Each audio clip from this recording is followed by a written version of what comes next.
오늘은 세 편의 설교를 하겠습니다. 첫 번째 설교는 화면에서 보실 수 있듯이 원래는 화면에서 보실 수 있었는데요. 제 노트북에 문제가 있었습니다. 처음에는 연결이 됐다가 다시 연결이 안 돼서 지금은 메인 AV 데스크에 있는 노트북에서 실행하고 있습니다. 그래서 오늘 첫 번째 설교의 제목은 성경적 자기 방어의 권리입니다. 이 설교를 쓴 이유는 우리가 폭력적인 세상에 살고 있기 때문이고, 성경이 이에 대해 무엇이라고 말하는지, 그리고 우리 주변에 만연한 폭력에 대해 그리스도인으로서 어떻게 반응해야 하는지 알고 싶기 때문입니다. 그리고 본 예배 시간에는 또 다른 설교가 준비되어 있습니다. 사실 이 설교들은 이 주 전에 썼기 때문에 이 설교들이 어떤 내용이었는지 기억을 더듬어야 하네요.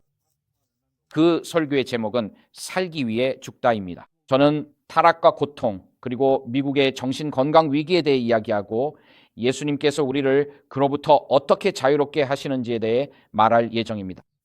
그리고 오늘 오후에는 현재 일어나고 있는 경제적 리셋과 디지털 리셋에 대해 이야기할 것입니다. 또한 디지털 신분증과 그에 대해 복음이 무엇을 말하는지도 다룰 예정입니다. 아시다시피 저는 이 설교들을 몇 주 전에 썼고 주방 식탁에서 일주일에 3편 정도를 만들어냅니다.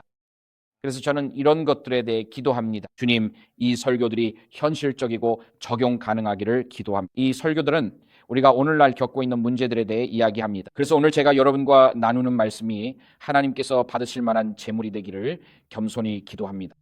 그리고 이 말씀이 우리 각자의 마음과 영혼을 채워주기를 바랍니다. 그러니 저와 함께 머리를 숙여주시고 기도로 시작하겠습니다. 하늘에 계신 아버지, 안식일에 축복을 주셔서 감사합니다. 아버지, 우리가 이 박람회장에서 함께 모일 수 있게 해주셔서 감사합니다. 우리의 양심에 따라 주님을 예배할 수 있는 자유를 주셔서 감사합니다. 주님, 우리는 어려운 시대를 살아가고 있습니다. 주님, 그리스도인이 아닌 사람들조차도 우리 세상에 뭔가 잘못되고 있다는 것을 느끼고 있습니다. 그래서 주님, 우리가 오늘 이 하루를 함께 보내는 동안, 오늘 이 끝날 때쯤에는 우리 각자가 주님의 영이 우리 마음에 말씀하시는 것을 듣게 되기를 기도합니다.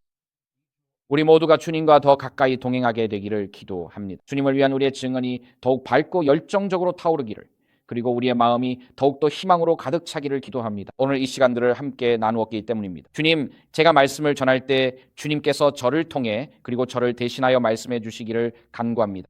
오늘 오직 주님만이 영광 받으시기를 바랍니다. 예수님의 이름으로 기도드립니다. 아멘. 좋습니다. 그럼 성경적 자기 방어의 권리, 그리고 다음 슬라이드로 넘어가면 여기 소개가 나와 있습니다. 자, 최근 미국에서 교회에 대한 공격이 더 많아진 것 같다는 걸 느끼셨나요? 네, 이건 뉴스에서 피하기가 정말 어렵죠. 거의 매주 뉴스를 보면 어딘가에서 공격이 있었다는 소식을 접하게 됩니다.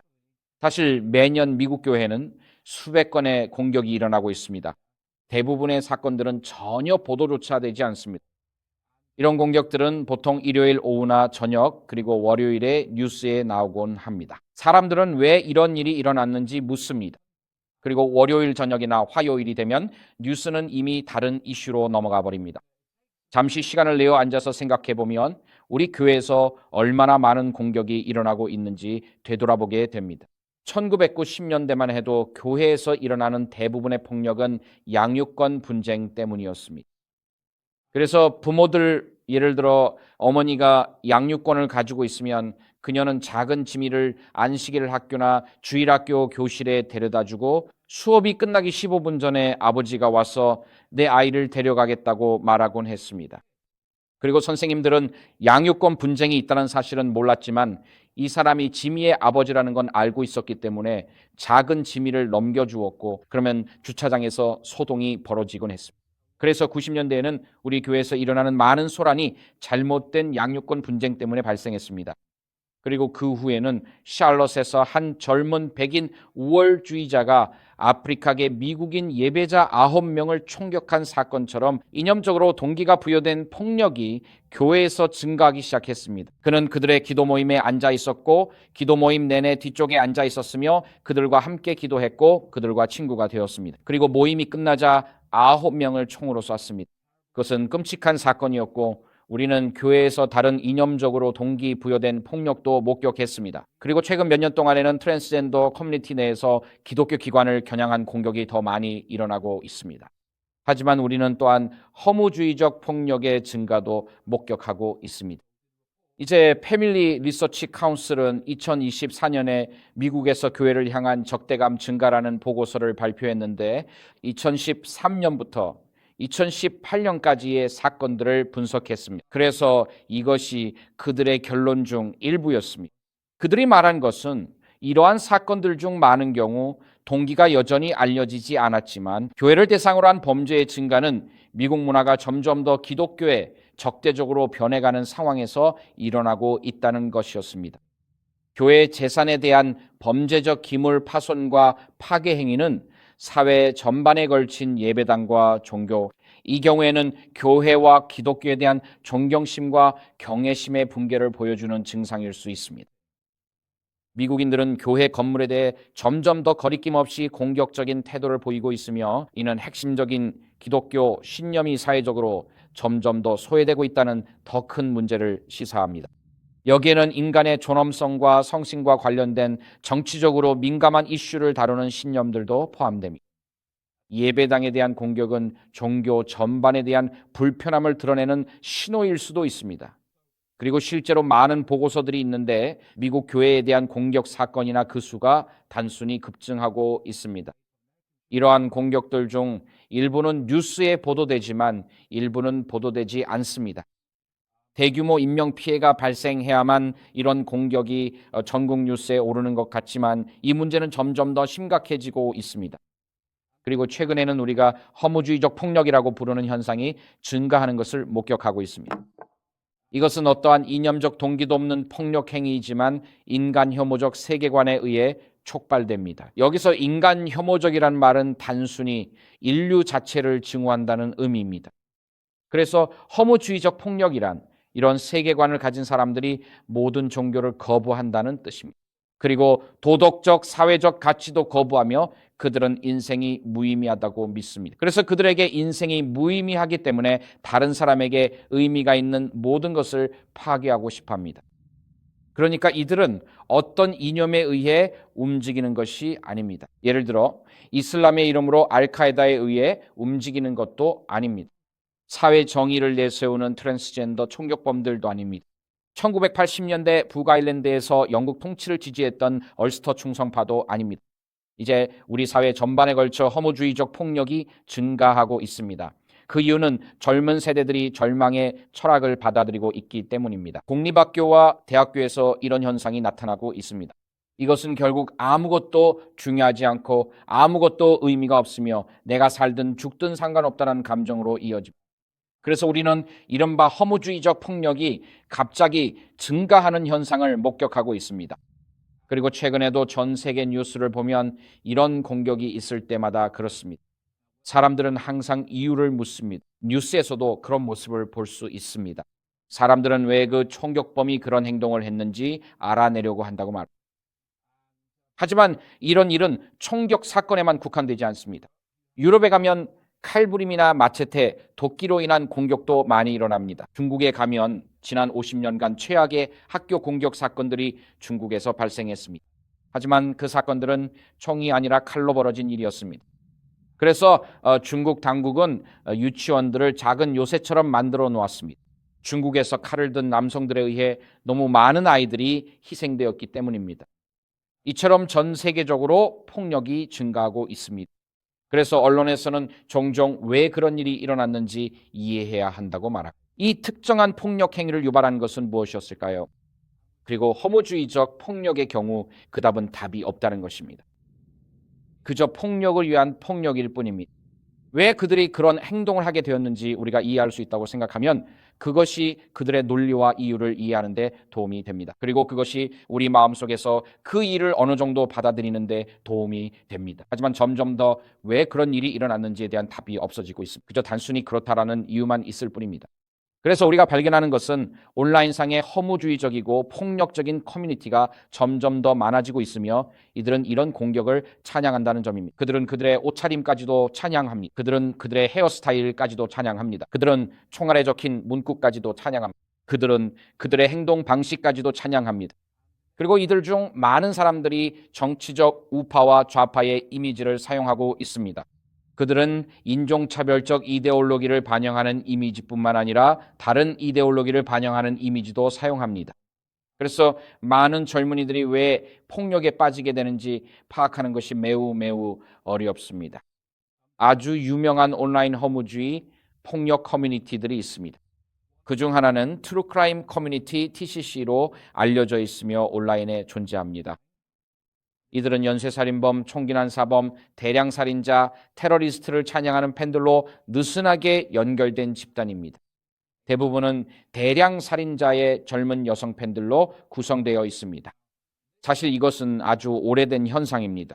고대 로마 시대로 거슬러 올라가 보면 검투사들은 엄청난 여성 팬층을 보유하고 있었습니다.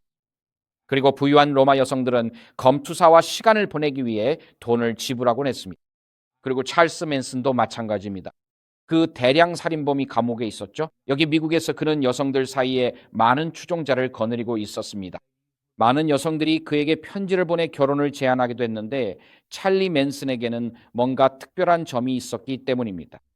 그래서 오늘날에도 여성 팬들이 현대의 대량 살인범들을 찬양하는 같은 현상이 나타나고 있습니다. 이들은 자신만의 팬층에게 사랑받고 추앙받는 비극적인 유명 인사로 여겨집니다. 이들 각각은 자신만의 특징과 기원 이야기 그리고 신화를 가지고 있습니다. 그리고 TCC, 즉 트루 크라임 네트워크의 회원들은 텀블러나 텔레그램 같은 플랫폼을 이용하고 있습니다. 그리고 그와는 별개로 남성 중심의 또 다른 현상으로 No Lives Matter가 있습니다. 우리는 블루 라이브스 매터나 블랙 라이브스 매터에 대해 들어봤지만 노 라이브스 매터라는 운동도 존재합니다. 그리고 노 라이브스 매터는 허무주의적 신념으로 그 신념은 인간의 삶이나 존재에는 본질적으로 선하거나 목적이 있는 것이 없다는 것입니다. 그래서 노 라이브스 매터는 많은 테러 조직과 매우 유사한 세포 구조를 가지고 있으며 그들의 핵심 신념은 인간에 대한 증오, 즉 미산트로피입니다. 그리고 이 지도자들은 악에는 한계가 없다고 믿습니다. 그들은 노 라이브스 매터라는 이름 아래 죽이거나 죽임을 당해야 한다고 믿으며 우리 주변의 사회를 무너뜨리기 위한 방법으로 반사회적 행동을 조장합니다. 그리고 그들의 온라인 출판물은 사람들이 무작위 대상을 식별하고 추적하며 제거하는 방법을 가르치는 데 초점을 맞추고 있습니다.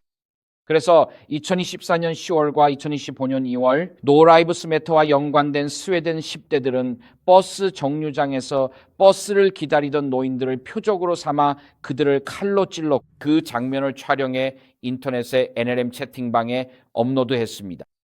그래서 NLM 운동 내에서는 폭력적 극단주의, 허무주의적 폭력 그리고 더 넓은 정체성 기반 폭력 사이의 경계가 점점 더 모호해지고 있습니다. 점점 더 당신이 어느 나라에 살고 있는지는 중요하지 않게 되고 있습니다. 최근 샬롯에서 있었던 일처럼 당신도 공격을 당할 수 있습니다. 우크라이나 난민인 일이나 자루치카가 단순히 휴대폰을 보며 스크롤을 하고 있었을 뿐인데 말이죠. 그녀는 남자친구에게 몇 분 후면 집에 도착할 거라고 말했지만 아마 여러분 모두 그 사진을 보셨을 겁니다. 혹은 몇 주 전 미니애폴리스의 수태고지 교회에서 일어난 공격을 볼 수도 있습니다. 2024년 스웨덴에서는 한 노인이 칼에 공격당한 장면의 스크린샷이 있습니다. 그 노인은 No Lives Matter 가해자 중 한 명에게 희생된 것이죠.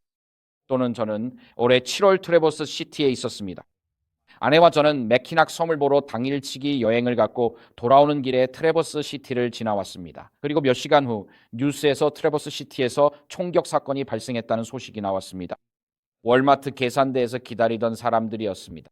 그 많은 장소들 중에서 말이죠. 그래서 우리 서구 사회는 정치적 양극화, 자신과 의견이 다른 사람을 악마화하는 현상, 그리고 자연스러운 관계를 대체하는 정체성 정치라는 독성 혼합물과 씨름하고 있습니다. 우리는 점점 심각해지는 정신건강 위기를 겪고 있으며 이 부분은 두 번째 설교에서 다룰 예정입니다. 우리 학교에는 절망의 철학이 자리 잡고 있습니다. 우리는 친생명 운동을 통해 생명을 경시하는 문화를 가지고 있습니다. 우리는 파편화된 온라인 하위 문화와 토론 게시판을 가지고 있는데 이곳에서는 허무주의적 폭력을 조장하고 조언하며 심지어 축하하기도 합니다. 그래서 오늘 아침 여러분의 주의를 끌 수 있었나요? 네, 오늘 아침 우리는 주목하고 있습니다. 그리고 마지막 위기에서 여러분이 요한계시록 7장과 14장을 읽어보면 사도 요한이 거기서 14만 4천 명에 대해 논의합니다. 그리고 요한계시록 13장에서는 사도 요한이 짐승의 표를 받는 자들에 대해 이야기합니다. 그들의 이마에 말이죠. 하지만 14만 4천 명은 하나님의 인을 그들의 이마에 받습니다. 그리고 요한계시록 14장 1절에 이렇게 나와 있습니다. 내가 또 보니 어린 양이 시온산에 서 있고라고 되어 있습니다.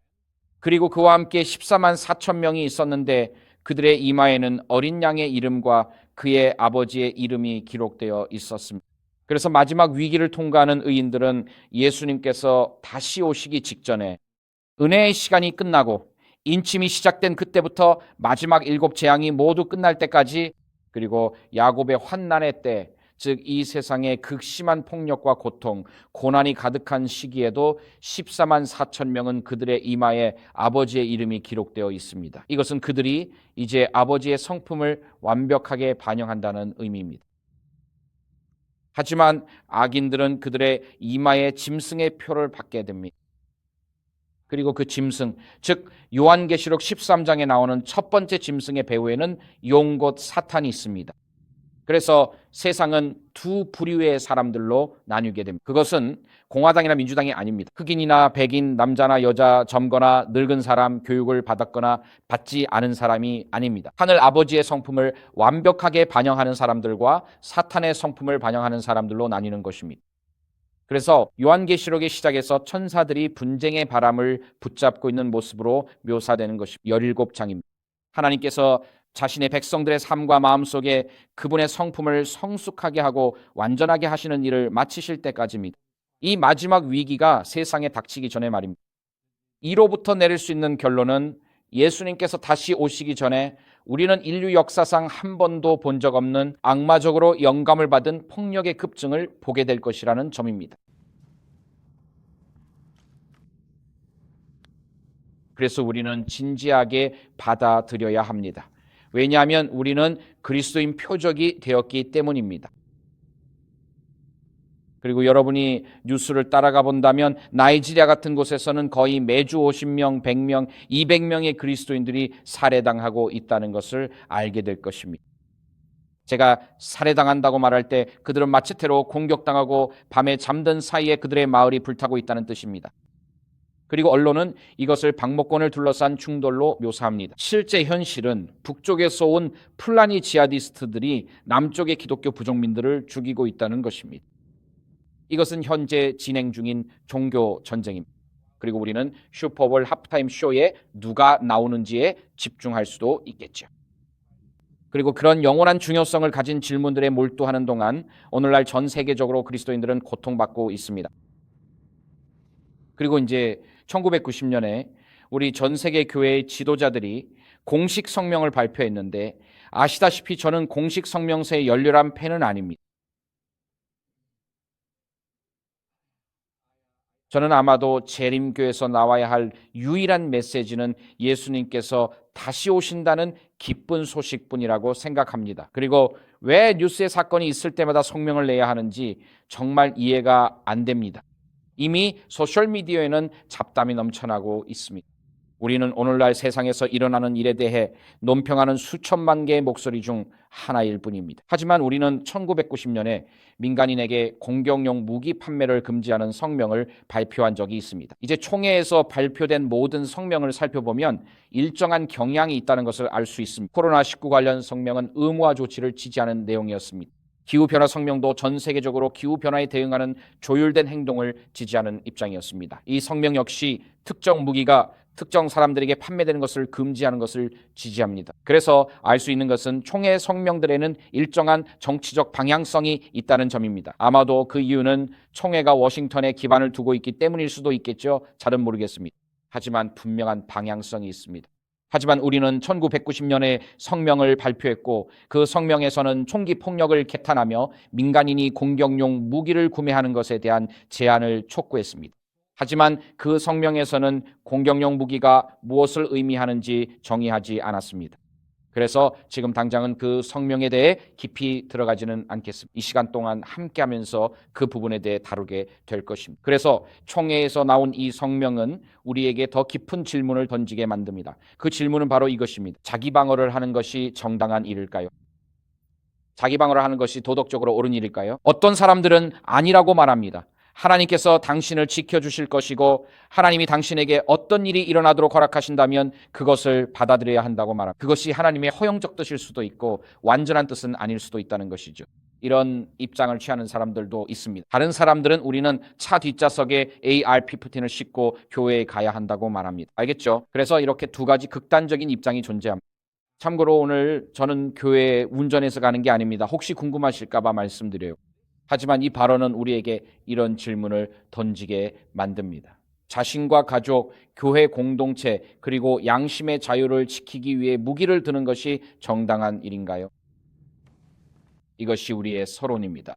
그럼 이제 생각해 봅시다. 이게 바로 저기 있네요. 저기 자동 또는 반자동 공격용 무기의 판매는 엄격하게 통제되어야 한다고 명시되어 있습니다. 이렇게 하면 정신적으로 불안정한 사람들과 범죄자들이 무기를 사용하는 일이 줄어들 것입니다. 특히 마약이나 갱단 활동에 연루된 사람들에게 해당됩니다. 이 부분에 대해서는 오늘 강의에서 좀 더 자세히 다루겠습니다. 왜냐하면 단어는 중요하고 단어에는 의미가 있기 때문입니다.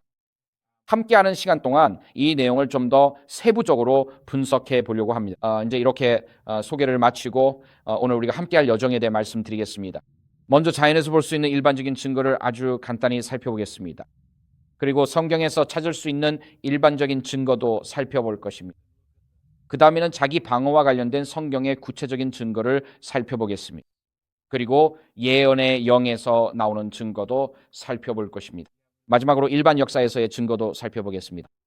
그 다음에는 공격용 무기에 대한 공식 성명으로 다시 돌아가서 결론을 내리도록 하겠습니다. 이것이 우리가 함께할 예정입니다. 괜찮으시죠? 자, 그리고 이 사진은 제가 태어났을 때의 아버지입니다. 아버지는 저에게 독특한 이름을 지어주고 싶어 하셨습니다. 그래서 제 가운데 이름 두 개는 에설스탄과 레이몬드입니다. 레이몬드는 제 할아버지의 이름을 따온 것입니다. 에설스탄은 약 800년경 알프레드 대왕의 아들이었고 그는 대인족을 영국 동부에서 몰아내고 잉글랜드 왕국을 통일했습니다. 그런데 결과적으로 제 가운데 이니셜은 AR이 되었습니다.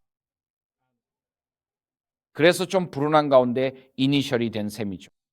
그래서 예전에는 그걸 화면에 띄워놓으면 어떤 분들은 그게 정말 당신 이름인가요? 라고 묻기도 했습니다. 아니면 그냥 농담으로 그렇게 한 건가요? 정말 제 이름이 맞습니다. 하지만 이제는 더 이상 그렇게 하지 않으려고 해요. 사람들이 혼란스러워 하거든요. 그래서 박사님, 콜라드, AR, 바인. 자, 이제 자연의 증거를 한번 살펴볼까요? 여기서 우리는 무엇을 볼 수 있을까요? 이것은 오픈 캐리라고 알려져 있습니다. 그리고 이것은 정말 호저입니다. 이 가시들은 그가 스스로 진화시킨 걸까요? 아니면 신이 그에게 주신 걸까요? 그것들은 신이 그에게 주신 것입니다. 신은 이 순진한 작은 생명체가 스스로를 방어할 권리를 갖기를 원하실까요? 네, 그렇습니다. 이것은 신이 이 작은 호저에게 주신 공격용 무기일까요? 아니요, 이것은 방어용 무기입니다. 이 호저는 공격자들로부터 자신을 방어할 수 있는 능력을 가지고 있습니다. 다음 동물은 바로 여기 있습니다. 이것은 은닉 휴대라고 알려져 있습니다. 그리고 이 동물은 스컹크입니다. 여기서 스컹크를 잡아본 사람이 있나요? 네, 좋아요. 제가 장담하는데 스컹크를 잡을 때는 100야드, 약 91m 이상 떨어져 있어야 합니다. 저도 한번 해봤는데 집에 돌아오니 아내가 집에 들어오기 전에 차고 밖에서 옷을 다 벗으라고 했어요. 어쨌든 스컹크와 호저는 신이 동물 왕국의 많은 동물들에게 스스로를 방어할 수 있는 능력을 주셨다는 증거입니다. 또한 북쪽으로 가면 엘크와 무스 같은 웅장한 동물들도 있습니다. 그래서 자연은 우리에게 타락한 세상에서 하나님께서 여기서 몇 가지 예만 들었지만 많은 동물들에게 자기 방어 수단을 주셨다는 것을 가르쳐 줍니다. 왜냐하면 우리는 죄 많은 세상에 살고 있기 때문입니다. 그래서 성경의 일반적인 증거를 살펴보면 먼저 마태복음 10장 16절을 보겠습니다. 예수님께서 이렇게 말씀하십니다. 내가 너희를 양을 이리 가운데로 보냄과 같도다. 그러므로 뱀같이 지혜롭고 비둘기같이 순결하라 라고 하셨습니다. 우리는 이리들 사이에서 살고 있으며 예수님께서 우리를 복음을 땅끝까지 전하라고 보내실 때 양이 이리 가운데로 나아가는 것과 같습니다. 이는 우리가 많은 박해를 받을 수 있음을 의미합니다. 그리고 예수님께서는 요한복음 16장 1절과 2절에서 분명히 말씀하시기를 우리가 그분의 이름 때문에 모든 사람에게 미움을 받을 것이라고 하셨습니다. 예수님께서는 이어서 너희를 죽이는 자가 올 것인데 그들이 그렇게 하는 것이 하나님께 예배를 드리는 일이라고 생각할 때가 올 것이라고 말씀하십니다. 그래서 2014년에서 2015년 사이에 제가 이라크 북부에 있었을 때 ISIS가 서양인들을 납치해서 목을 베기 전에 비스밀라 알라힘 알라흐만이라고 말했습니다. 이는 가장 자비롭고 은혜로우신 알라의 이름으로라는 뜻입니다. 그리고 나서 그들은 목을 베었습니다. 이것은 종교적인 행위였습니다. 그들은 서양인들의 목을 베는 과정에서 자신들이 하나님께 예배를 드리고 있다고 생각했습니다. 그래서 이 본문은 우리가 하나님께서 주신 상식을 사용하여 지혜로운 결정을 내리면서도 두려움이 없는 평화로운 분위기를 유지해야 한다고 말해줍니다. 그리고 전능하신 하나님을 온전히 신뢰해야 합니다. 마태복음 10장 22절에는 이렇게 나와 있습니다. 너희가 내 이름 때문에 모든 사람에게 미움을 받을 것이나 끝까지 견디는 자는 구원을 얻으리라. 그래서 우리는 하나님을 더 사랑할수록 이 세상을 더 미워하게 되고 또는 이 세상과의 적대감이 더 커진다는 것을 깨닫게 됩니다. 우리는 만왕의 왕이시며 만주의 주이신 분을 섬기거나 아니면 이 세상의 통치자를 섬기게 됩니다. 그리고 우리가 육신의 욕망과 안목의 욕망, 재물의 욕망 등에 빠져 있다면 그것은 곧 하나님과의 적대 관계를 의미합니다. 그래서 우리가 하늘에 계신 아버지를 사랑하며 살아갈 때 이 구절은 너희가 나로 말미암아 모든 사람에게 미움을 받을 것이다 라고 말합니다. 이것은 우리에게 분열된 세상, 즉 우리가 분열된 사회에 살고 있다는 것을 말해줍니다. 그렇지 않나요? 포틀랜드에서 밤마다 무슨 일이 일어나고 있는지 한번 보세요. 우리는 극심하게 분열된 사회에 살고 있습니다.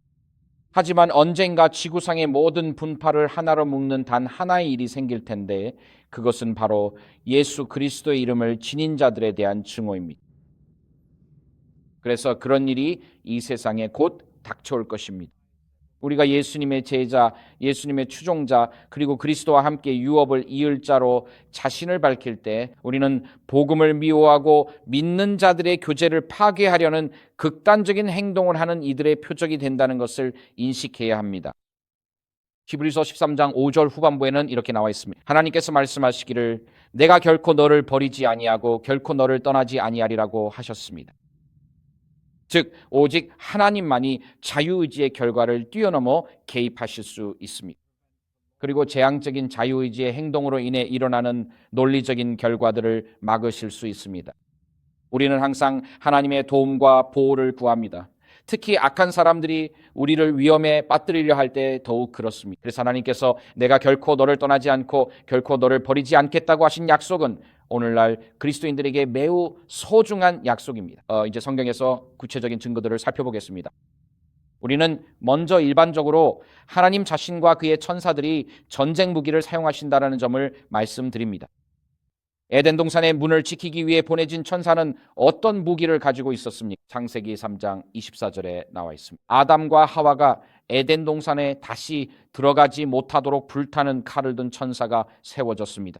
발람과 그의 나귀 앞에 천사가 나타났을 때 그 천사의 손에는 무엇이 있었습니까? 그는 칼을 들고 있었습니다. 여호수아 5장에서 예수님께서 하늘 군대의 대장으로 여호수아 앞에 나타나셨을 때 예수님의 손에는 무엇이 있었습니까? 그는 칼을 들고 있었습니다. 그래서 이 모든 이미지들, 특히 구약에서 천사들과 예수님 자신이 칼을 사용하시는 모습입니다. 그리고 첫 번째 구절을 좀 더 자세히 보면 여기 출애굽기 22장 2절에서 3절에 이렇게 나와 있습니다. 여기 이렇게 나와 있습니다. 도둑이 침입하다가 잡혀 맞아 죽으면 피 흘린 죄가 없고 하지만 해가 뜬 후에 그런 일이 일어나면 피 흘린 죄가 그래서 이 구절은 모세 율법에 자기 방어를 위한 치명적인 폭력의 권리를 명시하고 있습니다. 특히 무슨 일이 일어나고 있는지 확실하지 않을 때 말이죠. 당신은 불시에 당하게 됩니다. 누군가 밤에 당신의 천막에 침입합니다. 당신은 불을 켤 수도 없습니다. 그 당시에는 그런 것이 없었으니까요. 당신이 아는 것은 누군가가 당신의 천막 안에 있고 거기에는 당신의 가족이 있다는 것뿐입니다. 모세 율법은 그런 경우에 가족을 지키기 위해 치명적인 힘을 사용하는 것이 허용된다고 말합니다. 시편 46편 1절에는 이렇게 나와 있습니다. 하나님은 우리의 피난처시요 힘이시니 환난 중에 만날 큰 도움이시라. 그리고 시편 기자는 계속해서 말합니다. 나중에 시편 144편에서 그는 이렇게 말합니다. 전쟁을 위해 내 손을, 전투를 위해 내 손가락을 훈련시키시는 분은 하나님이시다. 그래서 다윗이 골리앗과 맞섰을 때 그는 그 물매를 다룰 줄 알았을까요? 그는 초보자였을까요? 아니면 물매를 능숙하게 다루는 전문가였을까요? 이제 2025년에 우리에게는 물매가 별로 대단하게 들리지 않을 수 있지만 그 당시에는 물매가 치명적인 무기였습니다. 그리고 그들은 100야드가 넘는 거리에서도 목표를 맞출 수 있었고 1분에 7에서 8발을 쏠 수 있었습니다. 그것들은 그 시대의 속사, 즉 돌격 무기였던 셈이죠. 그리고 다윗이 시냇가에서 5개의 돌을 집었을 때 왜 5개를 집었을까요? 그는 한 번에 한 명의 거인을 단 한 발로 쓰러뜨릴 수 있다는 자신감이 있었기 때문입니다. 골리앗에게는 4명의 형제가 더 있었습니다. 다윗은 자신이 전쟁 기술의 능숙함을 알았고 5발로 5거인을 쓰러뜨릴 수 있다고 생각했습니다. 그래서 다윗은 골리앗과의 전투를 위해 준비되어 있었습니다. 그는 위기의 순간이 닥칠 때까지 기다리지 않고 위기가 오기 전에 미리 자신을 준비시켰습니다. 그리고 잠언 23장 31절이 있습니다. 솔로몬은 이렇게 말합니다.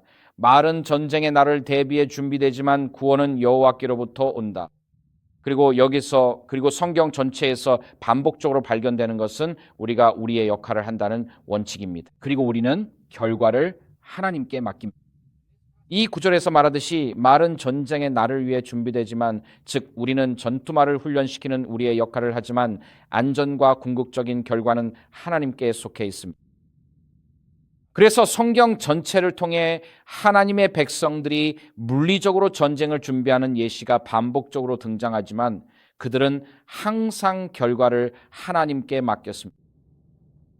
따라서 이 구절 말은 전쟁의 날을 위해 준비되지만 구원은 여호와께로부터 온다는 우리에게 분명한 원칙을 제시합니다. 즉 폭력적인 시대에 우리가 스스로를 방어하기 위해 준비해야 할 수도 있지만 우리는 항상 결과를 하나님께 맡깁니다.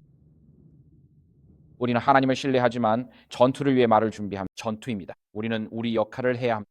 우리는 준비하고 노력한 뒤 결과는 하나님께 맡깁니다.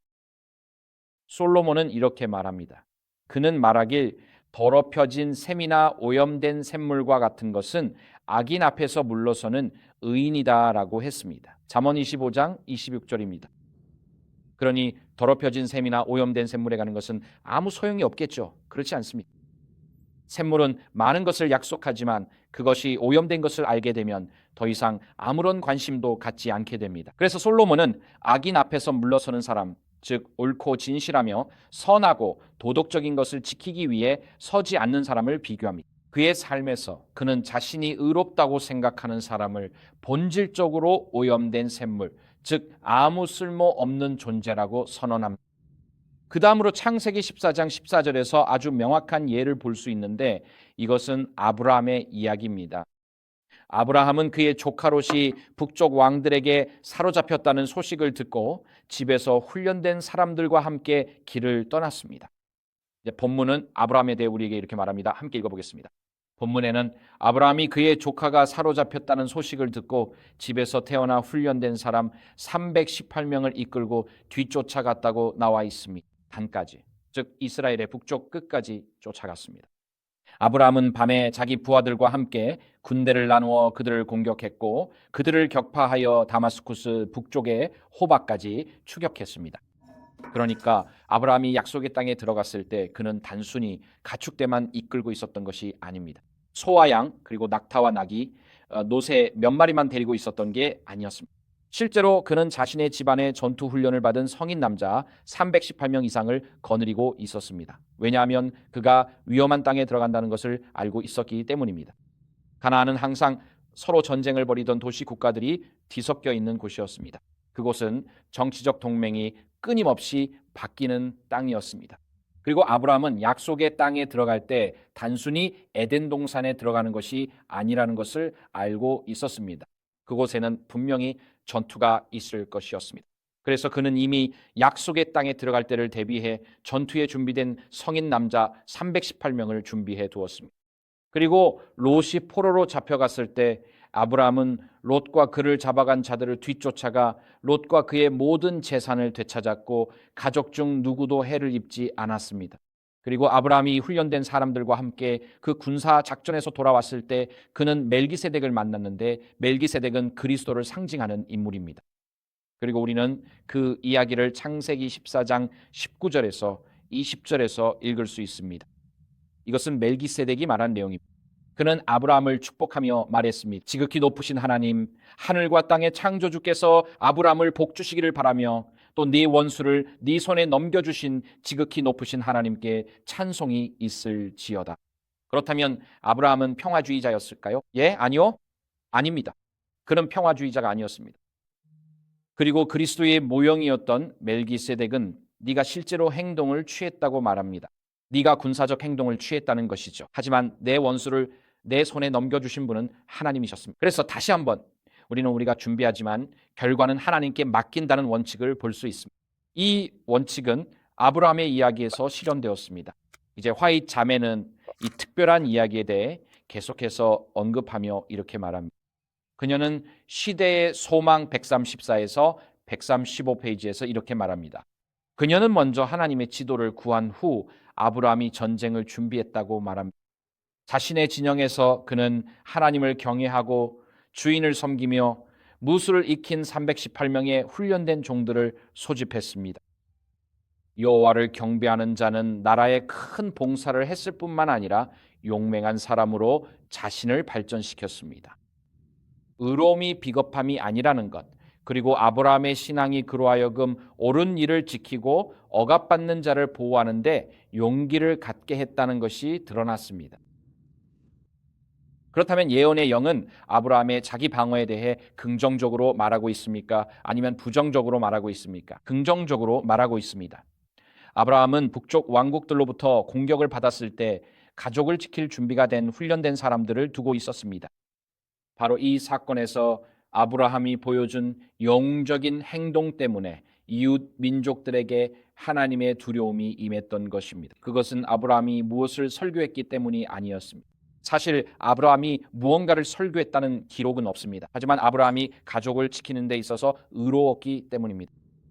사람들은 아브라함을 건드려서는 안 된다는 것을 알게 되었습니다. 그는 약속의 땅에 들어왔을 때 사실상 자신의 민병대를 가지고 있었습니다. 그리고 이제 사무엘상 11장 1절부터 4절로 넘어갑니다. 여기서의 이야기는 암몬 왕이 이스라엘 북동쪽 곧 골란 고원 근처를 침공했다는 것입니다. 그들은 야베스 길르앗이라는 이스라엘 성읍을 공격했습니다. 그리고 그들은 야베스 길르앗에 사는 모든 남자의 오른쪽 눈을 뽑겠다고 위협했습니다. 그리고 그들은 모두를 노예로 삼으려 했습니다. 이것은 이스라엘 백성을 모욕하기 위한 것이었습니다. 그래서 야베스 길르앗 사람들은 외국에서 침략한 왕에게 이렇게 말했습니다. 이스라엘에 도움을 청할 수 있도록 7일만 시간을 달라고 했습니다. 그리고 만약 도움이 오지 않으면 우리가 문을 열고 항복하겠으니 당신이 우리의 오른쪽 눈을 뽑아도 된다고 했습니다. 그래서 7일이라는 기한이 주어졌고 그 소식이 소를 몰며 밭을 갈고 있던 사울 왕에게 전해졌습니다. 본문에 따르면 암몬 사람 나하스가 올라와 야베스 길르앗을 포위했고 야베스의 모든 남자들이 나하스에게 말했습니다. 우리와 계약을 맺어주면 우리가 당신을 섬기겠습니다. 그러자 암몬 사람 나하스가 그들에게 말했습니다. 내가 너희와 계약을 맺는 조건은 너희 모두의 오른쪽 눈을 뽑아 이스라엘 전체에 치욕을 주는 것이다. 야베스의 장로들이 그에게 말했습니다. 이스라엘 온 땅에 사신을 보낼 수 있도록 7일만 유예해 주십시오. 그 후에도 우리를 구해줄 사람이 없으면 우리가 당신에게 항복하겠습니다. 그래서 그 소식이 사울 왕에게 전해졌는데 그는 사실 들판에서 자신의 소를 몰고 있었습니다. 그는 막 왕이 된 참이었습니다. 그는 아직 왕이 무엇을 해야 하는지 확신이 없었습니다. 하지만 야베스 길르앗 사람들이 공격을 당했고 7일 안에 구원받지 못하면 모두 오른쪽 눈을 뽑히게 된다는 소식이 사울 왕에게 전해졌을 때 사울에게 무언가 놀라운 일이 일어났습니다. 정말 놀라운 일이었습니다. 성경에는 이렇게 기록되어 있습니다. 사울이 이 말을 들었을 때 하나님의 영이 크게 임하였고 그의 분노가 크게 타올랐다. 이것은 의로운 분노의 한 예였습니다. 그리고 여기에는 또 다른 원칙이 있는데 이것은 성경 어디에도 나와 있지 않습니다. 기독교인들이 정복 전쟁이나 탐욕의 전쟁, 제국을 위한 전쟁을 위해 무기를 사용하는 것이 허락된 적은 결코 없습니다. 또한 우리는 복수나 안갚은 분노로 무기를 사용하는 것도 허락받지 않았습니다. 하지만 이 경우에는 여기서 사울에게 주의 영이 임했고 그는 의로운 분노로 마음이 움직였습니다. 무고한 사람들이 해를 입을 위기에 처해 있었고 우리는 이에 대해 무언가를 해야 했습니다. 그래서 이 이야기에 나오는 의로운 분노의 경우 사울은 군사적으로 대응했고 군대를 일으켜 행진했습니다. 제2 바스킬리아드 그리고 그는 나하스 왕과 암몬 사람들을 물리치고 야베스 길라 사람들을 완전히 구해냈습니다. 그래서 이 이야기에서 하나님의 영이 사울을 통해 군사적 구원을 이루게 하셨습니다. 여기까지 이해하고 계신가요? 좋습니다.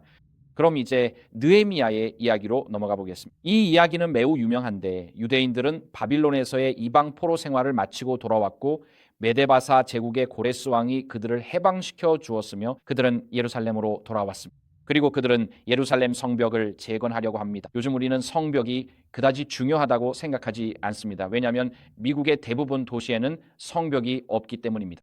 성벽은 약 1450년경 오스만 제국이 콘스탄티노플을 파괴한 이후로 그 의미를 잃었습니다. 그들은 청동대포를 들여와 콘스탄티노플의 성벽을 파괴했습니다. 만약 일주일 정도 휴가를 원한다면 이스탄불에 가보세요. 정말 놀라운 도시입니다. 그리고 콘스탄티노플의 성벽을 볼 수 있는데 정말 믿을 수 없을 만큼 거대합니다. 그리고 오스만 제국이 그 청동 대포로 성벽에 구멍을 뚫은 자국도 볼 수 있습니다.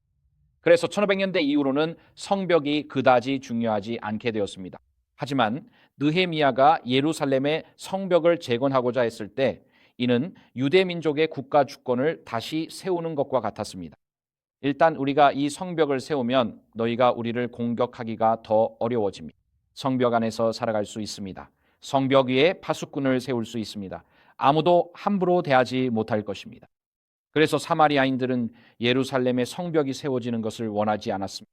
그래서 그들은 계속해서 위협적인 사절단을 보냈습니다.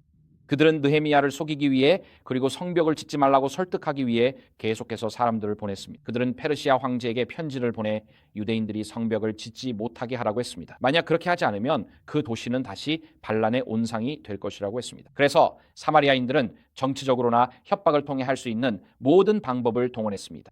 느헤미야가 성벽을 재건하는 것을 막기 위해서였습니다. 하지만 느헤미야서 4장 9절에서 이렇게 말합니다. 아주 간단한 구절인데 그래서 우리는 우리 하나님께 기도하고 그들을 막기 위해 밤낮으로 경비를 세웠다고 했습니다. 여기서 다시 한번 우리가 준비도 하지만 하나님을 신뢰한다는 기본적인 성경의 원칙이 나옵니다.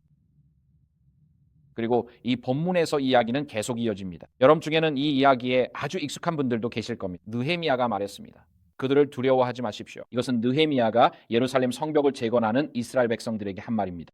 그러니 이곳에 올지도 모른다고 위협하는 사마리아인들을 두려워하지 마십시오. 그는 주님을 기억하라고 말합니다. 여기서 주님이라는 단어가 대문자로 쓰인 것은 예수 그리스도를 가리킨다는 의미입니다. 기억하십시오. 다시 말해 위대하고 두려우신 예수님을 기억하고 여러분의 형제 자매와 아들, 딸, 아내 그리고 가정을 위해 싸우십시오. 그리고 이야기는 계속 이어집니다. 어떤 사람들은 일을 하고 있었습니다. 그들은 한 손에는 벽돌을 들고 다른 한쪽 허벅지에는 무기를 차고 있었습니다. 이야기는 계속됩니다. 그날 이후로 내 종들의 절반은 건축일을 했고 나머지 절반은 창과 방패, 활 그리고 갑옷을 들고 있었습니다. 그리고 지도자들은 성벽을 쌓고 있는 유다온 집안 뒤에 자리를 잡았습니다. 짐꾼들은 한 손으로는 일을 하면서 다른 한 손에는 무기를 들고 짐을 옮겼습니다. 그래서 이 이야기에서 우리는 그들이 한 손에는 흑손을 들고 허리에는 칼을 찼다는 것을 볼 수 있습니다. 거기에는 칼이 있었습니다. 하나님께서 그들의 일을 축복하셔서 그 성벽은 기록적인 시간인 52일 만에 완성되었습니다. 그것은 역사상 가장 놀라운 재건 작업 중 하나였습니다. 그리고 이웃 나라들은 이스라엘 백성이 거의 70년 전에 느부갓네살에 의해 파괴된 오래되고 불타버린 성벽을 다시 세울 수 있었다는 사실에 놀랐습니다. 그리고 그들은 52일 만에 기능적인 성벽을 다시 만들 수 있었습니다. 하나님께서는 우리를 보호해 주시겠다고 약속하셨지만 느헤미야 시대의 유대인들처럼 우리가 할 수 있는 범위 내에서 현명한 결정을 내리기를 기대하십니다. 그들은 공격을 받았을 때 나만과 유대인을 죽이려 했던 자들로부터 스스로를 방어했습니다. 그들이 공격을 받았을 때 불임절이 있었죠. 맞습니까? 그리고 페르시아 황제가 말했습니다. 유대인들을 죽이려 했던 하만에게 그는 이렇게 말했습니다. 제비를 뽑아서 그날이 유대인들이 죽게 될 날짜가 될 것이다. 그리고 제비라는 단어의 복수가 불임인데 그래서 그것이 유대인의 절기인 불임절로 알려지게 되었습니다. 그리고 그 날짜에 이제는 죽은 하만이 아니라 그의 친구들이었습니다. 페르시아 제국에서 유대인들을 공격하자 에스더는 왕이 유대인들이 스스로를 방어할 수 있도록 허락했다는 내용의 편지를 보냈습니다. 그래서 그날 유대인들이 공격을 받았을 때마다 그들은 맞서 싸워 공격자들을 압도했습니다. 이처럼 우리는 느헤미야 시대에 예루살렘 성벽을 건축할 때와 에스더서에서도 같은 모습을 볼 수 있습니다. 그리고 페르시아 제국에서 유대인들이 공격으로부터 구원받은 것은 유대인들이 기도하고 금식하며 할 수 있는 모든 것을 했고 결과는 하나님께 맡겼기 때문입니다. 이것이 바로 우리가 신약에서 발견하는 내용입니다. 구약에서 우리는 성경적으로 자기 방어의 권리가 있습니까? 네, 그렇습니다. 구약도 신약만큼 영감받은 말씀입니다. 네, 그렇습니다. 좋습니다. 그럼 신약에서는 무엇이라고 말하는지 살펴봅시다. 신약에서는 이 주제에 대해 거의 언급하지 않지만 우리가 아마 익숙한 몇 구절이 있습니다. 그중 하나가 바로 마태복음 5장 38절에서 39절입니다. 이것은 산상수훈에서 예수님께서 다른 뺨을 돌려대라고 가르치신 부분입니다. 예수님께서는 너희가 들었으되 눈에는 눈 이에는 이라고 하였으나 나는 너희에게 이르노니 악한 자를 대적하지 말라. 누구든지 내 오른뺨을 치거든 왼뺨도 돌려대라고 말씀하십니다. 그렇다면 예수님께서 이 구절에서 말씀하시는 바는 무엇일까요? 우선 예수님께서는 눈에는 눈 이에는 이라는 원칙에 대해 말씀하십니다. 이것은 신학자들 사이에서 렉스 탈리오니스 보복법보라고 알려져 있습니다. 이 법은 기본적으로 누군가 당신의 당나귀를 죽이면 그 사람은 당신에게 당나귀 한 마리를 갚아야 한다는 뜻입니다. 그리고 누군가 당신을 다치게 해서 예를 들어 왼쪽 눈을 잃게 된다면 받을 수 있는 최대의 처벌은 왼쪽 눈을 잃은 것에 상응하는 보상을 하거나 아니면 그 사람의 왼쪽 눈도 뽑히는 것이었습니다. 하지만 모세의 율법에서 이 법의 요점은 처벌이 범죄에 상응해야 한다는 것입니다. 그게 바로 이 법의 핵심입니다. 눈에는 눈, 이에는 이라는 말은 우리가 싸움을 하다가 네가 내 이를 부러뜨렸다면 네가 복수로 내 목을 베어버릴 수는 없다라는 뜻입니다. 복수로 할 수 있는 최대한은 내 이 하나를 빼는 것뿐입니다. 그러니까 네가 할 수 있는 가장 큰 일은 내 이 하나를 빼는 거예요. 그래서 이 법이 하는 일은 인간의 복수심을 제한하는 것입니다. 왜냐하면 일반적인 인간관계에서는 누군가 나를 다치게 하면 나도 그 사람을 다치게 하고 거기에 조금 더 보태서 대갚아 주려고 하거든요. 그래야 교훈을 얻는다고 생각하니까요. 그렇지 않나요? 혹시 집에서 서로 싸우는 자녀가 있는 분 계신가요? 저도 형제가 있는데 저도 이런 경험이 있어요. 한 번은 저희가 싸우고 있었는데 엄마가 누가 먼저 시작했니라고 물으셨어요. 제가 엄마 이건 나를 때렸을 때부터 시작된 거예요 라고 했죠. 형과 다툼이 있을 때면 내가 그에게 뭔가를 하면 그도 나에게 뭔가를 했고 항상 점점 더 심해졌어요. 왜냐하면 만약 네가 나를 넘어뜨리면 나는 너를 냉장고에 밀어서 네 얼굴이 다치게 할 거라고 생각했으니까요.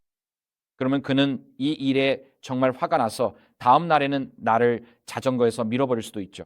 그래서 이렇게 안갚음이 계속되면 마지막에 행동하는 사람이 항상 교훈을 주겠다는 생각에 10% 정도 더 세게 하게 돼요. 제가 맞게 말하고 있나? 네, 맞아요. 그러니까 우리 모두 불완전한 가족을 가지고 있죠. 그걸 알게 돼서 다행이네요. 하지만 렉스 탈리오니스, 즉 모세의 율법은 그렇게 하면 안 된다고 했어요. 처벌은 반드시 죄에 딱 맞아야 한다고 했죠. 만약 네가 당나귀를 빼앗겼다면 오직 당나귀만 돌려받을 수 있는 거예요. 누군가의 눈을 다치게 했다면 그에 대한 보상으로 받을 수 있는 최대치는 눈 하나뿐이에요. 만약 화가 나서 누군가의 팔을 부러뜨렸다면 그 사람도 최대한 팔이 부러지는 정도의 보복만 받을 수 있는 거죠. 그래서 모세의 율법은 복수를 제한하기 위해 만들어진 거예요. 우리는 눈에는 눈, 이에는 이라는 말을 들으면 거칠게 느껴질 수 있지만 사실 이것은 타락한 인간의 행동을 하나님께서 관리하시고 복수와 안갚음을 제한하는 방법이에요. 그래서 예수님께서 말씀하시길 누군가 내 뺨을 때리면, 자, 제가 질문 하나 할게요. 누군가가 당신의 뺨을 때린다고 해서 그 사람이 당신의 생명을 위협하는 건가요? 아니요. 이것은 굴욕을 주는 행위입니다. 실제로 당신을 위협하는 건 아무것도 아니에요. 2004년에 사담 후세인이 몰락했을 때 이라크 시민들이 신발을 들고 벽에 걸린 사담 후세인 사진을 때리던 거 기억나시나요? 기억나시죠? 그들이 왜 그런 행동을 했을까요? 왜냐하면 적어도 중동 문화에서 가장 더럽다고 여겨지는 신체 부위가 발바닥이기 때문입니다. 그래서 그들이 그의 얼굴을 발바닥으로 때렸던 것은 그 남자에 대한 극도의 경멸을 표현하는 방식이었습니다. 그들은 그를 굴욕스럽게 만들려고 했던 것입니다. 그래서 중동에서 바닥에 앉을 때 발을 남에게 향하지 마세요. 왜냐하면 몸에서 가장 더러운 부분을 보여주기에 상대방이 심하게 기분 나빠할 수 있습니다. 우리는 서양에서는 다리를 앞으로 쭉 뻗고 앉는 경우가 많죠. 하지만 중동에서는 그렇게 하지 않습니다. 오히려 발을 몸 아래에 두고 앉으면서 스스로를 불편하게 만드는 것이죠. 하지만 적어도 다른 사람을 불쾌하게 하지는 않지요. 그래서 예수님께서 여기서 말씀하시는 것은 뺨을 맞는 것이 굴욕적일 수는 있지만 생명을 위협하는 일은 아니라는 것입니다. 즉 우리가 모욕을 당하거나 조롱을 받거나 깎아내려질 때 신체적 폭력으로 보복해서는 안 된다는 뜻입니다. 오히려 그 굴욕을 인내심 있게 견디는 것이 더 낫습니다. 하지만 예수님께서는 여기서 생명을 위협하는 신체적 폭력에 대해 말씀하시는 것이 아닙니다. 구약의 가르침과 일치하려면 성령께서 하나님의 백성을 지키기 위해 군사 행동을 명확히 영감하셨던 사울과 야베스 길르앗, 느헤미야의 이야기를 볼 때 예수님께서 여기서 말씀하시는 것은 치명적인 힘에 대한 자기 방어가 아니라는 결론에 도달해야 합니다. 우리는 단지 명예를 훼손하려는 공격을 받을 때 우리의 목숨까지 내어줄 필요는 없습니다. 마태복음 26장 52절은 겟세마네 동산에서의 또 다른 구절입니다. 예수님께서 베드로에게 말씀하셨습니다. 내 칼을 도로 집에 꽂아라. 칼을 잡는 자는 다 칼로 망하느니라. 베드로에게 칼을 버리라고 하신 것이 아니었습니다. 실제로 예수님의 마지막 주간에 예수님은 제자들이 적어도 한 자루의 칼을 갖고 있도록 하셨습니다. 예수님께서는 앞으로 다가올 날들에 그들이 칼이 필요할 것을 아셨기 때문입니다. 그러나 예수님은 베드로에게 네 칼을 도로 집에 꽂아라고 말씀하셨습니다. 즉 베드로는 사내들인이 예수님을 체포하려고 보낸 군사들과 싸워서는 안 된다는 뜻이었습니다. 왜일까요? 만약 베드로가 예수님의 십자가 처형을 막을 수 있다고 생각했다면 그는 인류 구원의 계획을 방해하는 것이었기 때문입니다. 그래서 베드로가 인류의 구원을 방해하도록 허락되지 않았던 것입니다. 하지만 예수님께서 칼을 잡는 자는 다 칼로 망한다는 이 말씀에서 모든 사람을 의미하신다면 이는 역사상 모든 법 집행자나 경찰관들까지도 정죄하는 것이 됩니다. 그러나 이것은 성경의 다른 부분들과도 일치하지 않습니다. 로마서 13장 4절을 보면 하나님께서 권세자들에게 악을 행하는 자들에게 진노를 집행할 수 있도록 칼을 쥐게 하셨다고 기록되어 있습니다. 그리고 로마서 13장 4절은 권세자들을 하나님의 일꾼이라고 부르고 있습니다. 그 구절에서 우리가 알 수 있는 것은 정부가 하나님의 축복 아래 칼이나 치명적인 무력을 사용할 수 있는 것은 오직 정부가 성경이 정의하는 선을 지키고 악을 벌하는 데에 한해서라는 점입니다. 그러므로 로마서 13장은 모든 정부에 맹목적으로 복종하라고 가르치는 것이 아닙니다. 이 구절은 성경에 드러난 대로 자신의 역할과 한계를 인식하고 그 범위 안에서만 행동하는 권위, 즉 정부에 복종하라고 가르치고 있습니다. 그래서 우리는 다행히도 미국에서는 우리가 그런 선택을 해야 했던 적이 없습니다. 하지만 우리가 20세기에서 가장 유명한 순교자인 디트리 보네퍼를 기념할 때 우리는 그 점을 기억해야 합니다. 그는 아돌프 히틀러를 암살하려는 음모에 가담했고 그 대가로 자신의 생명을 잃었습니다. 그리고 마틴 루터와 디트리 보네퍼는 가난한 자들이 바퀴에 깔려 짓밟힐 때 우리는 단순히 그 광경을 지켜보고만 있어서는 안 되고 그 바퀴에 바퀴살에 막대기를 꽂아 멈추게 해야 한다고 말했습니다. 그것들을 멈추기 위해서입니다. 그의 말을 의역했습니다. 그래서 그는 기독교인으로서 1944년 6월과 7월에 있었던 아돌프 히틀러 암살 음모에 참여하는 것이 도덕적 의무라고 믿었습니다. 그렇게 함으로써 수백만 명이 생명을 구할 수 있었기 때문입니다. 그러니 하나님의 은혜로 우리 대부분은 그런 상황에 처해 본 적이 없습니다.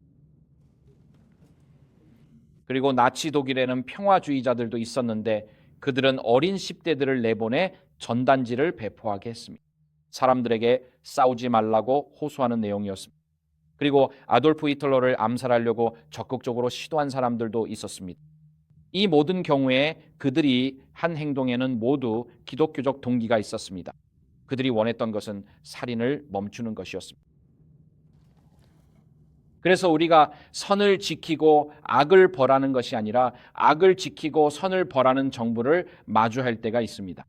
우리는 그런 정부에 맹목적으로 복종해야 할 도덕적 의무가 없습니다. 그래서 성경은 칼의 정당한 사용이 있고 부정당한 사용이 있다고 가르칩니다. 그리고 부정당하게 살인하는 자들은 요한계시록 13장 10절에서 영원한 심판을 받게 될 것입니다. 그럼 이제 예언의 신의 증거를 살펴보겠습니다. 그렇지 않나요? 왜냐하면 화이트 자매께서는 이 주제에 대해 실제로 할 말이 많으시고 그 대부분은 실제로 그녀 자신의 삶의 예에서 나온 것입니다. 여기 1807 13년에 작성된 원고 12개가 있습니다. 그녀는 이렇게 말합니다. 그녀는 이것이 자신의 일기에서 나온 것이라고 말합니다. 원래 며칠 동안 우리의 식량이 매우 부족했습니다. 우리의 많은 보급품이 사라졌습니다. 우리는 사흘 전 보급품이 올 거라 기대했지만 아무것도 오지 않았습니다. 윌리가 호수에 물을 들어갔습니다. 그의 총소리를 들었고 오리 2마리를 쏘았습니다. 축복입니다. 살아갈 것이 필요했으니까요. 제가 이 이야기를 우리가 정결한 음식임을 보여주기 위해 사용하는 것은 아닙니다. 알겠죠? 왜냐하면 우리가 정결한 동물인지 아닌지에 대해 큰 논쟁이 있다는 것을 알기 때문입니다. 저는 그냥 채식주의자가 됨으로써 그 문제를 해결했습니다. 알겠죠? 그래서 저에게는 해당되지 않는 질문이지만 동남아시아에 가면 이 문제는 재림교인들 사이에서 논쟁거리입니다. 오리가 정결한가? 아니면 부정한가요? 개인적으로 저는 오리가 부정하다고 생각합니다. 이것은 1860년대 초호치이고 건강 환상 이후 얼마 지나지 않아 주어진 것이었습니다. 그래서 우리는 하나님께서 화이트 자매를 예언 사역으로 부르셨을 때 그녀가 돼지고기를 먹고 일요일을 지키던 사람이었다는 것을 압니다. 그렇다고 해서 우리가 모두 다시 돼지고기를 먹고 일요일에 예배를 드리러 돌아가야 한다는 뜻은 아닙니다. 그리고 그녀는 평생에 걸쳐 여러 가지 것들에 대한 이해가 성장했습니다. 하지만 이 경우에는 여기서 우리는 화이트 자매의 가족이 소총을 소유했고 그것을 사용해 식량을 구했다는 것을 알 수 있습니다. 제가 미네소타에 있었을 때 처음 미국에 왔던 때가 10월이었는데 이 사회회의에서 우리가 사업회의를 해야 한다고 말했습니다. 제가 11월 7일은 어떻게 했냐고 물었습니다. 뭐 그런 식이었죠. 이 사회 남자들이 아니에요 목사님 왜 그러냐고 물었습니다. 그들은 그때가 활 사냥 시즌의 시작이라고 했습니다. 제가 활 사냥 시즌이 뭐냐고 물었습니다. 그들은 우리가 활과 화살로 사슴을 사냥했. 그럼 11월 14일은 어떻습니까? 아니에요 목사님 그때도 안 됩니다. 왜 안 되죠? 그때가 흑색 화약 사냥 시즌 시작이거든요. 좋아요. 그럼 11월 21일은요? 안 됩니다, 목사님. 그때도 안 돼요. 왜 안 되죠? 그때는 라이플 사냥 시즌이에요. 알겠습니다. 그럼 11월 28일은요? 안 됩니다, 목사님. 그때는 뇌조와 꿩 사냥 시즌이에요. 좋아요. 그럼 12월 5일은 어떻습니까? 안 돼요. 그때는 그랜드 캐니언에서 엘크 사냥 시즌이에요. 우리는 그걸 위해 콜로라도로 떠날 예정이에요. 그리고 남자들이 일요일에 쉴 수 있는 날이 3월쯤이나 되어서야 겨우 생기더라고요. 저는 영국에서는 이런 일을 한 번도 겪어본 적이 없었어요. 영국에는 사냥 시즌이 아예 없거든요. 맞죠?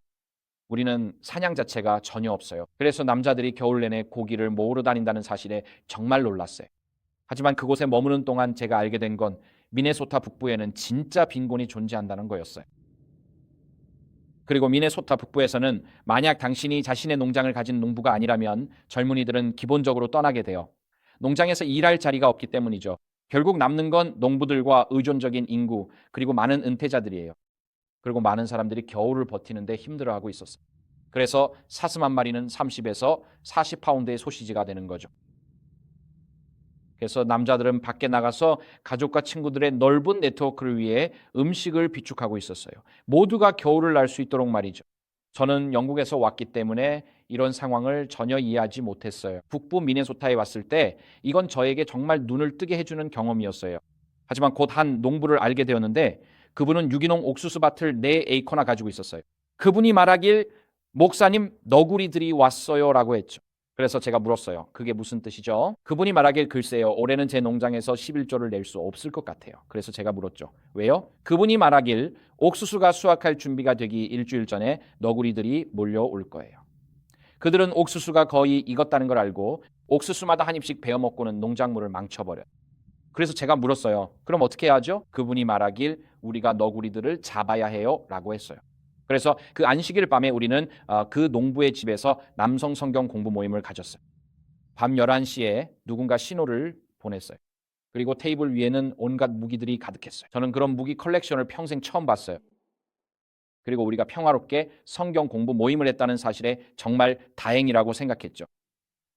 제 역할은 아주 강력한 손전등을 드는 것이었어요. 무슨 말인지 아시겠죠? 그건 마치 100만 촛불받기의 손전등 같았어요. 그리고 저는 그 손전등을 들고 4에이커 둘레를 천천히 걸으면서 나무 위로 빛을 비추는 역할이었어요. 그리고 20명의 무장한 남자들이 모두 제 뒤를 따라 걷고 있었죠. 모두 방아쇠에 손을 얹고 있었고 저는 그게 꽤 위험한 상황이라는 걸 미처 몰랐어요. 그리고 우리가 빛을 비췄을 때마다 누군가의 눈이 그 빛을 따라 내려다보면 그들은 거기 멈춰라고 말했고 저는 거기서 멈췄어요. 그러면 모두 제 뒤에 일렬로 서고 그 빛을 따라 납탄이 벽처럼 쏟아졌죠. 그러면 나무들 사이에서 뭔가 굴러떨어지는 소리가 들리고 또 하나가 쓰러지는 거예요. 그렇게 해서 우리는 농작물을 지켰어요. 그리고 그 해에는 너구리들이 다 죽어서 그 농장에서 좋은 11조를 받았죠. 그래서 저는 너구리를 죽이는 일이 농부의 농작물을 지키는 신성한 의무라고 생각하게 됐어요. 어쨌든 요점은 이 모든 이야기의 요점이 뭘까요? 네, 요점은 화이트 자매가 가족과 함께 여행할 때 소총을 가지고 다녔고 그 가족이 식량을 위해 그 소총을 보관했다는 겁니다. 이런 일은 오늘날 북미에서도 여전히 일어나고 있어요. 실제로 그런 일이 일어납니다. 그리고 만약 시골 빈곤 지역에 산다면 냉장고에 사슴고기 한두 마리만 있어도 그만큼의 단백질로 겨울을 날 수 있습니다. 이게 이상적이지 않다는 건 저도 알지만 사람들이 실제로 이렇게 하고 있어요. 여기 또 다른 인용문이 있습니다. 1879년에 편지 28번에서 나온 내용이에요. 바로 그겁니다. 그녀는 미시시피 서쪽으로 여행하던 이야기를 하고 있습니다. 그녀는 이렇게 말합니다. 우리는 인디언 영토를 지날 때 무장을 잘해야만 했습니다. 우리는 마차들을 원형으로 세웠습니다. 그리고 말들은 그 원 안에 두었습니다. 2명의 남자가 경계를 섰습니다. 그들은 2시간마다 교대했습니다. 그들은 어깨에 총을 메고 있었습니다. 우리는 인디언보다 백인들, 즉 인디언을 고용해서 말, 노새, 조랑말을 몰아 도망가게 만드는 백인들을 더 두려워했습니다. 그래서 화이트 자매가 미시시피 서쪽으로 여행할 때 그녀는 동물들이 도둑맞지 않도록 무장 경비원들과 함께 했습니다. 그들은 동물들을 몰아 도망가게 하려는 사람들로부터 동물들을 지켰습니다. 그녀는 소총을 소유했고 가족을 먹여 살리기 위해 그것을 사용했습니다. 그들은 무장 경비원들과 함께 여행했습니다.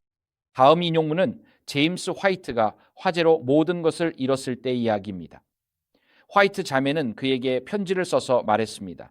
며칠 동안 숲으로 사냥을 다녀오세요. 이 편지에서 원고로 이 편지에서 그녀는 말합니다. 지금 함께 할 수 있는 며칠을 잘 활용하세요. 당신의 일로 돌아오세요. 그러니 이곳저곳을 돌아다니고 야영도 하고 낚시도 하고 사냥도 하며 가보지 못한 곳에도 가보고 쉬면서 모든 것을 즐기세요. 그리고 나서 새롭고 활기찬 모습으로 당신의 일로 돌아오세요. 분명히 이것은 여기서 제임스 화이트에게 하는 말입니다. 그는 기본적으로 과로와 번아웃으로 거의 죽을 뻔했습니다. 그래서 여기서 얻을 수 있는 교훈은 그녀가 남편에게 사냥도 하고 낚시도 하고 캠핑도 하면서 휴식을 취하라고 조언했다는 점입니다. 제가 예언의 신에서 본 최고의 인용문 중 하나입니다. 그리고 여기 5번째 전기 62페이지에서 좀 더 진지한 인용문이 나옵니다. 그리고 이것은 미국 남부의 인종적 편견에 대해 이야기하고 있습니다. 그리고 화이트 자매가 이렇게 기록했습니다. 그녀는 말합니다. 25명의 남성들이 말을 타고 몰려와 학교에 들이닥쳤고 에드슨의 사람 중 한 명인 백인 교사를 마을 밖으로 내쫓았습니다. 그들은 호밀밭에서 문과 창문을 못질해 닫아버리고 학교 운동장에서 책, 지도, 도표들을 불태웠습니다. 그리고 나서 그들은 그 지역의 주요 흑인 신자 중 한 명인 NW를 찾았습니다. 올빈을 찾아내어 마차 채찍으로 그를 심하게 때렸고 한 백인 남성이 권총을 휘두르며 멈추라고 명령했을 때에야 그만두었습니다. 그래서 화이트 자매는 긍정적으로 언급합니다. 백인 남성이 권총을 사용해 미국 남부에서 아프리카계 미국인에 대한 린치를 막은 것에 대해 말입니다. 즉 그녀가 주요 흑인 신자라고 부른 사람에 대한 린치를 막기 위해서였습니다. 그래서 화이트 자매는 때로는 치명적인 폭력을 사용하거나 적어도 그 위협을 사용해야 할 때가 있음을 인식했습니다. 심각한 폭력과 이념에 기반한 폭력이 그리스도 안에 있는 형제 자매들에게 가해질 때 말입니다. 그래서 우리는 이렇게 말할 수도 있겠죠. 화이트 자매의 가족은 소총을 소유했고 그것을 식량을 구하는 데 사용했습니다. 그녀는 개인적인 보호를 위해 반복 소총으로 무장한 경호원들과 함께 여행했습니다. 그녀는 제임스 화이트에게 낚시, 캠핑, 사냥을 하며 휴식을 취하라고 조언했습니다. 그리고 그녀는 재림교 가정 125페이지에서 계속해서 이렇게 말합니다. 화면에 그 인용문이 보이실 겁니다. 그녀는 이렇게 말합니다. 주님께서는 남편을 아내의 머리로 세우셨으며 그가 그녀의 무엇이 되게 하셨을까요? 그녀의 보호자입니다. 그는 그녀의 하우스밴드, 집을 묶는 띠이다. 남편은 가족을 결속시킵니다. 그 교회의 머리이자 신비로운 몸의 구원자이신 그리스도처럼 구성원들이 함께 있습니다. 즉 신체적 폭력이 아내나 자녀를 위협할 때를 말합니다. 하나님께서 남편에게 주신 목적은 남편이 아내와 자녀를 보호하기 위해 나서는 것입니다. 세상은 이것을 독성, 남성성이라고 부릅니다. 그렇지 않습니다. 최근에 여러 목사님들과 채팅그룹에서 대화를 나눴습니다. 그리고 그곳에 결혼하지 않은 젊은 남성이 있었는데 그는 어떤 남편도 총기를 소지해서는 안 된다는 점에 매우 열정적이었습니다. 그래서 제가 말했죠. 만약 결혼하게 된다면 아내를 지킬 건가요? 그는 위험한 상황이라도 나는 총을 들지 않을 거예요 라고 말했습니다. 나는 그냥 기도하고 주님을 신뢰할 거예요 라고 했습니다. 그래서 제가 말했죠. 아마 그게 아직 결혼하지 못한 이유일 거예요. 왜냐하면 만약 젊은 여성에게 어떤 남자가 집에 침입하면 나는 그냥 무릎 꿇고 기도할 거라고 말한다면, 그리고 아내를 지키기 위해 직접 나서지 않는다면 그녀가 왜 생명을 당신에게 맡기겠습니까? 그래서 여성들은 남편에게 학대가 아니라 보호를 기대할 권리가 있습니다. 오늘은 감정적, 심리적, 일시적 보호와 부양 등 모든 종류의 보호에 대해 다루지는 않을 것입니다. 하지만 그녀는 재림교 가정에서 하나님께서 남편을 세우셨다고 말합니다. 아내의 머리가 되게 하신 이유는 바로 그녀의 보호자가 되게 하기 위함입니다. 그러니 남편 여러분, 우리의 역할은 아내를 보호하는 것입니다. 그리고 아내가 남편이 자신을 보호하기 위해 개입하고 자신의 생명까지도 내놓을 수 있다는 것을 안다면 그것은 남편이 정말로 신뢰할 수 있는 사람임을 보여주는 증거가 됩니다. 그리고 남편이 정말로 아내의 최선의 이익을 생각한다면 아내는 그런 가정의 리더십에 기꺼이 순종할 수 있습니다. 하지만 아내가 남편이 결코 자신을 지켜주지 않을 것이라고 생각한다면 어떻게 그런 남편에게 순종할 수 있겠습니까? 그래서 이것은 남성들에게 매우 중요한 원칙입니다. 우리는 나중에 디모데전서 5장 8절에서 이렇게 읽습니다. 화면에 본문이 나와 있습니다. 만일 누구든지 가족을 돌보지 아니하면, 자기 가족, 특히 자기 집안 사람들을 돌보지 않는 자는 믿지 않는 자보다 더 악한 자입니다. 그러므로 남편은 아내를 위해 음식과 보호를 제공해야 합니다. 하나님을 경외하는 남편은 아내와 가족을 위해 자신을 희생하는 제사장이자 공급자 그리고 보호자입니다. 그래서 남자가 무기를 드는 것은 자신을 드러내거나 자신의 제국을 확장하기 위함이 아닙니다 라고 말할 수 있습니다. 그것은 하나님께서 그에게 아내와 자녀들을 맡기셨기 때문이며 그의 임무는 악이 가득한 세상에서 그들을 지키는 것입니다. 그럼 이제 역사의 증거를 살펴보겠습니다. 그렇지 않나요? 저는 제 억양에서 아시겠지만 저는 영국에서 자랐고 우리는 유럽 역사를 공부하며 자랐습니다. 그리고 여러분이 유럽 역사를 공부해 보셨다면 아실 겁니다. 종교개혁 이후 최소 300년 동안 개신교도들은 교황의 끊임없는 공격에 맞서 무장을 하는 것이 절대적으로 필요했습니다. 이러한 역사는 유럽 전역에 걸쳐 있으며 개신교 신앙을 지키기 위해 목숨을 바친 이들의 피로 땅이 붉게 물들었습니다. 그리고 여러분은 화면에서 그 예시들 중 일부를 볼 수 있습니다. 스페인 무적 함대는 엘리자베스 1세 시대에 스페인인들이 대규모 함대를 영국 해협으로 보내 영국을 침공했던 사건입니다. 그들의 목표는 필요하다면 무력을 동원해서라도 영국을 다시 가톨릭 국가로 되돌리는 것이었습니다. 우리는 바덴스인들이 교황군의 수세기에 걸친 잔혹한 군사 공격에 맞서 1000년이 넘도록 투쟁해온 역사를 잘 알고 있습니다. 또한 우리는 현대 독일과 체코슬로바키아 지역의 후스파와 보헤미아인들을 떠올릴 수 있습니다. 그들은 자신의 권리와 양심의 자유를 지키기 위해 오랜 전투를 벌였습니다. 우리는 위그노드를 떠올립니다. 그들은 1500년대와 1600년대 프랑스의 개신교도들이었으며 프랑스 왕들로부터 잔혹한 탄압을 받았습니다. 성 바르톨로메오 축일 대학살이 있었습니다. 바로 그 성 바르톨로메오 축일 대학살입니다. 수십 년에 걸쳐 왕실이 자국 프랑스 국민들을 상대로 저강도 무력 충돌을 이어갔고 결국 위그노들은 프랑스에서 완전히 쫓겨나게 되었습니다. 이것이 바로 삼총사 이야기의 배경이 되는 시대입니다. 그 이야기가 바로 그 시기를 배경으로 하고 있습니다. 그리고 그들은 전 세계로 도망쳤으며 가장 유명하게는 많은 이들이 남아프리카로 갔습니다. 그리고 남프랑스에 카타리파가 있었는데 교황청이 실제로 그들을 상대로 십자군 전쟁을 벌여 남프랑스에서 완전히 제거했습니다. 또한 1688년 영국 의회가 제임스 2세를 탐탁지 않게 여겼던 북아일랜드의 보인 전투가 있었습니다. 그는 너무 가톨릭적인 군주였습니다.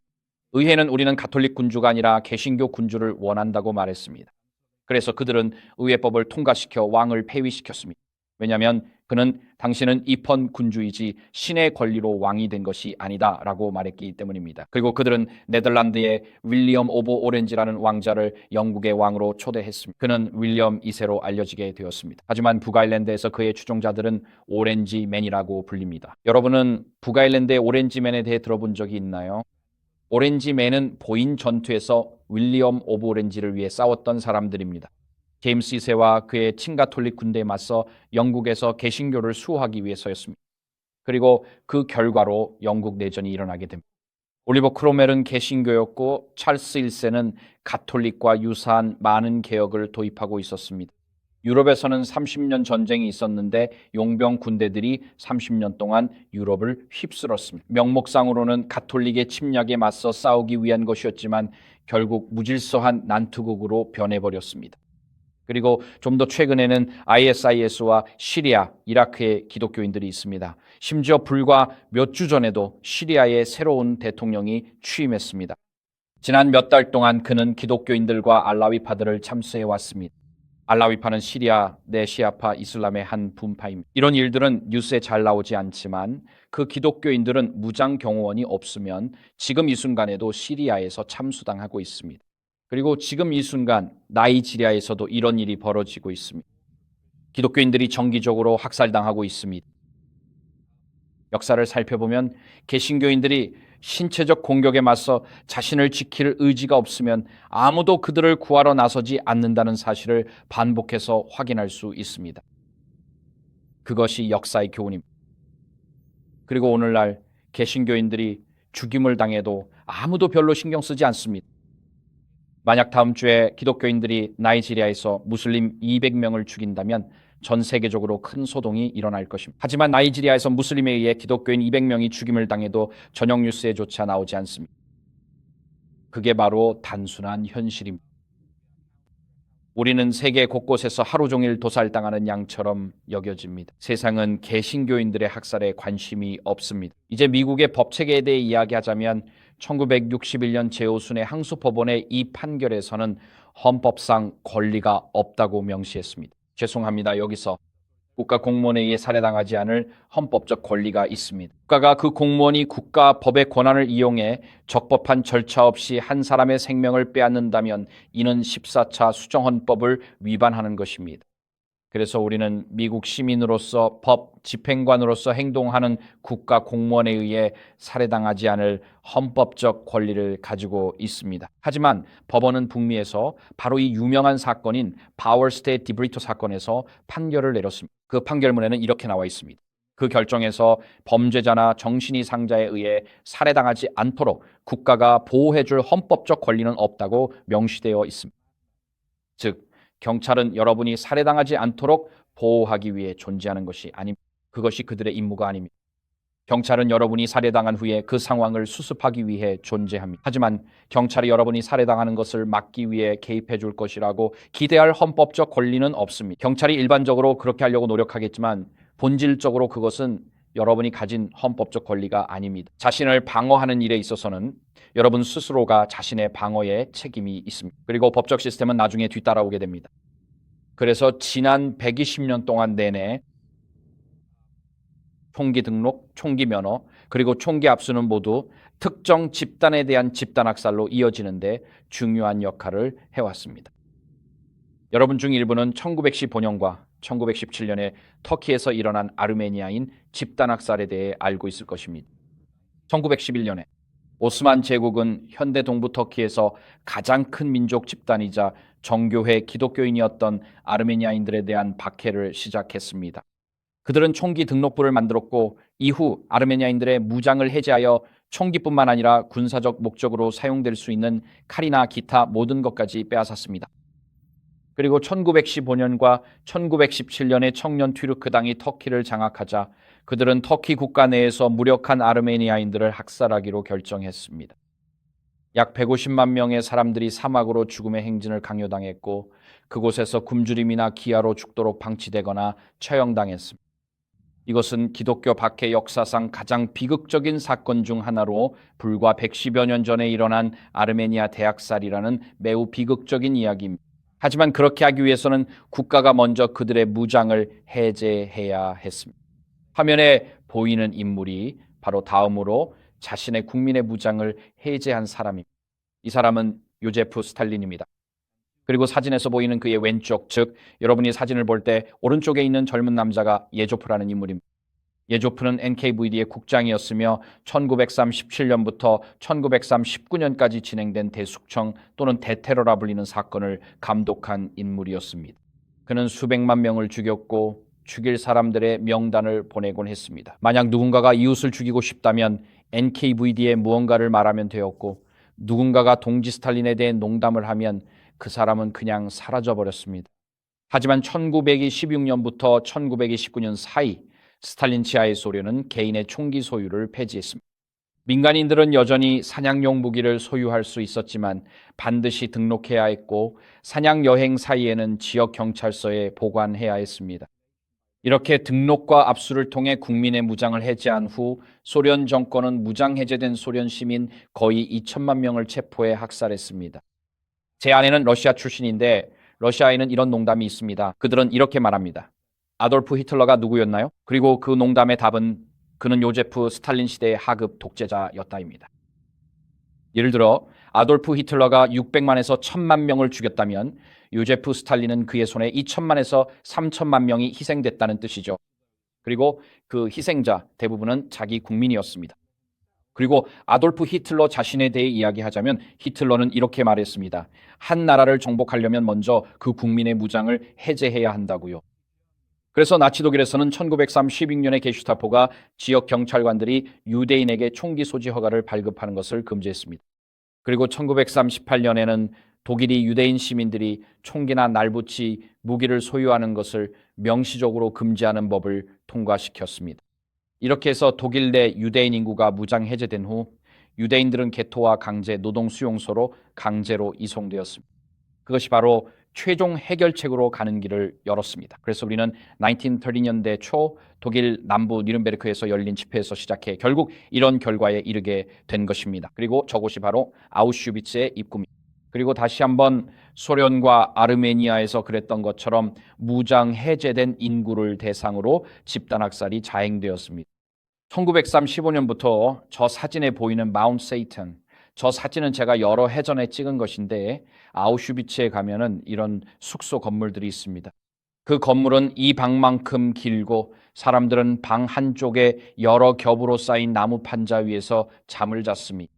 그리고 그 숙소 건물 안으로 들어가면 저는 모든 분들께 아우슈비츠를 꼭 방문해 보시라고 권하고 싶습니다. 정말로 마음이 무거워지는 경험입니다.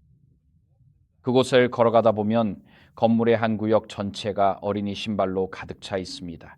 2~3살짜리 아이들의 신발입니다. 건물의 반대편에는 수십만 개의 안경이 쌓여 있습니다.